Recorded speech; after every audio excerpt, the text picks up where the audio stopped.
Why do global headlines often tell such a familiar story? That powerful states protect freedom and stability, while poorer nations struggle through their own internal failings. Why do certain wars appear heroic and justified, while others are condemned or simply ignored? Why does immense wealth continue to consolidate at the top, while countless people subsist on the bare minimum, generation after generation? And why do so few seem to notice the patterns linking these narratives together? These questions lead toward a deeper investigation into the structures of global power, who benefits, who suffers, and how popular understanding is shaped.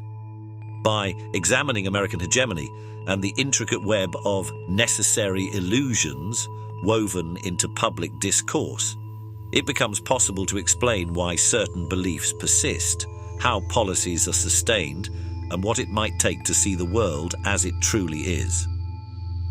In the modern international landscape, one influential framework proposes that the United States has long pursued a form of global hegemony designed to consolidate its influence across continents, markets, and institutions. This hegemony is not merely a series of responses to unforeseen challenges. Rather, evidence suggests it is the result of deliberate efforts to shape the world in ways that serve particular interests. Declassified government planning documents, trade data, and diplomatic records collectively paint a picture of a state engineering economic systems, security alliances, and political arrangements to maintain its predominance. Such dominance emerges in multiple spheres. Political influence involves supporting or undermining regimes depending on their alignment with strategic goals. Economic dominance manifests in the rules of global finance and trade, often favoring US-based investors and corporations. Militarily, the construction of networks of overseas bases and interventions, both open and covert, project force and deter potential rivals. Culturally, images and narratives emanating from media, film, and academia help legitimize these policies and frame them as natural, beneficial, or at least benign. Data from international financial organizations reveal that resources, wealth, and the power to shape production often flow upward and outward, enriching corporate and political elites. Meanwhile, many populations remain bound by crippling debts, exploitative labor conditions, and minimal bargaining power. These aren't random outcomes. They reflect carefully managed relationships, orchestrated trade rules, and selective lending policies. In numerous instances across the global south, local industries struggle against the weight of international competition and lopsided trade agreements that limit their capacity to develop independently. Why does this persist, especially in countries that pride themselves on democratic values and free speech? The concept of necessary illusions helps explain the subtle means by which democratic societies confine public debate. Instead of prohibiting voices that challenge the status quo, media systems, educational institutions, and the intellectual culture at large employ filters that shape what counts as reasonable thought. Research analysing thousands of news articles, broadcast segments, and policy discussions indicates that journalists, think tanks, and commentators routinely rely on official sources, corporate press releases, and a narrow set of pre-approved experts.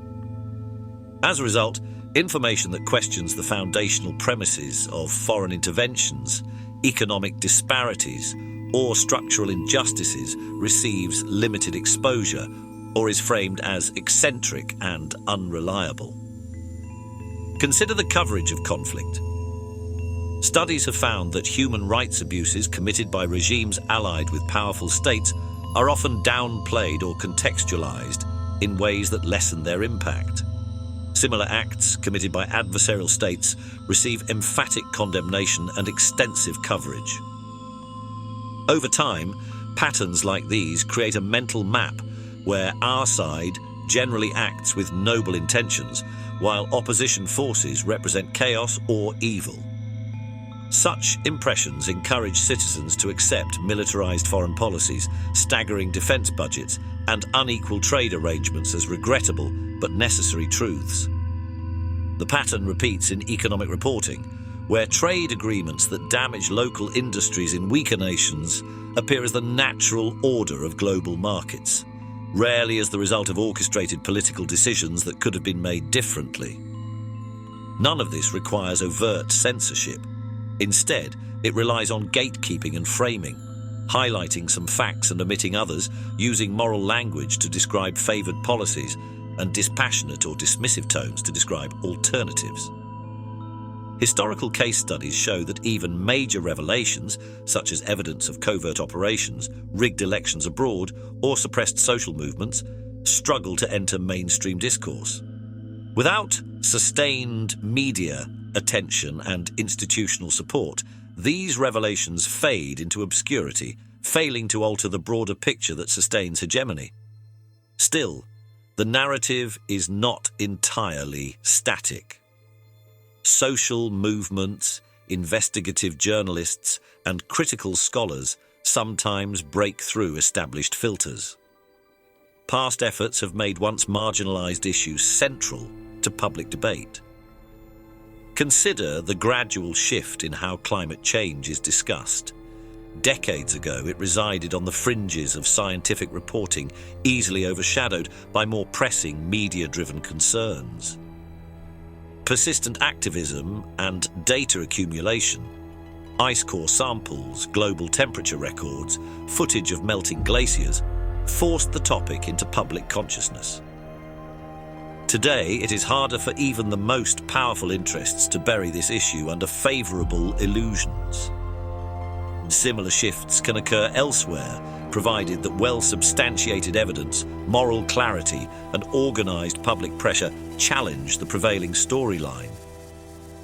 Data on social mobilisations, past and present, underscores that small, dedicated groups, armed with facts and guided by ethical reasoning, can influence public opinion. Whistleblowers, human rights defenders, alternative media outlets, and grassroots organisations have repeatedly succeeded in exposing hidden agendas, spotlighting war crimes, and drawing attention to economic injustices. The process is slow and met with resistance, but it shows that the boundaries of debate are porous. Necessary illusions remain necessary only as long as they go unexamined. Why do so many still fail to recognise these patterns? A key factor is the complexity of global affairs. Understanding them requires correlating historical contexts, analysing statistical data, and recognising subtle shifts in rhetoric and policy. Education systems rarely emphasise critical media literacy or the analytical tools needed to question authoritative narratives. Instead, much formal education reinforces national myths, champions official ideals, and glosses over the contradictions that shape real-world outcomes. Faced with such complexity and presented with only partial information, many settle into acceptance, not out of apathy, but out of an inability to connect the dots. This worldview does not assume inevitable, unchanging domination. Instead, it identifies a dynamic tension. On one hand, there is immense power aligned with established economic and political actors. On the other, there is human creativity, moral concern, and an innate potential for critical thought. As the historical record shows, assumptions that once seemed unshakable eventually came under review, whether about colonialism, racial segregation, or the legitimacy of certain wars. Over time, people recognized these policies as products of human decision-making, rather than the inescapable order of the world. By shining a light on how hegemony and illusions intersect, this perspective encourages re-examining the narratives taken for granted. Understanding that foreign interventions often serve strategic resource acquisition or ideological containment rather than benevolent ends invites a re-evaluation of current policies. Acknowledging that economic realities frequently reflect orchestrated choices rather than neutral forces opens space to consider fairer and more sustainable approaches. Such realizations grant ordinary citizens the intellectual defense tools to navigate the torrent of daily reporting, question who benefits, and consider what alternatives exist. In essence, these analyses are not delivered as a final verdict on the world, but as an invitation to inquiry. They ask viewers to return to those initial why questions. Why do global headlines take their familiar shape? Why do we celebrate certain interventions and ignore others? Why does wealth remain so concentrated and suffering so widespread? These questions can guide deeper research, foster more informed discussions, and ultimately encourage action. A public aware of the mechanisms shaping beliefs is harder to manipulate, more capable of holding leaders accountable, and better positioned to demand policies rooted in genuine justice and cooperation. The story told by these insights is not comforting, but it provides clarity. It explains how immense power is sustained and why so many remain unaware. Yet it also reveals paths for challenging the status quo. With information, critical thinking, and persistent engagement, illusions can be punctured, and more equitable arrangements can be envisioned. Understanding the interplay of American hegemony and necessary illusions transforms world events from inscrutable chaos into an intelligible system of influence, one that can be changed. This is ThinkLab. If you've enjoyed this video, please don't forget to like and subscribe. Thank you.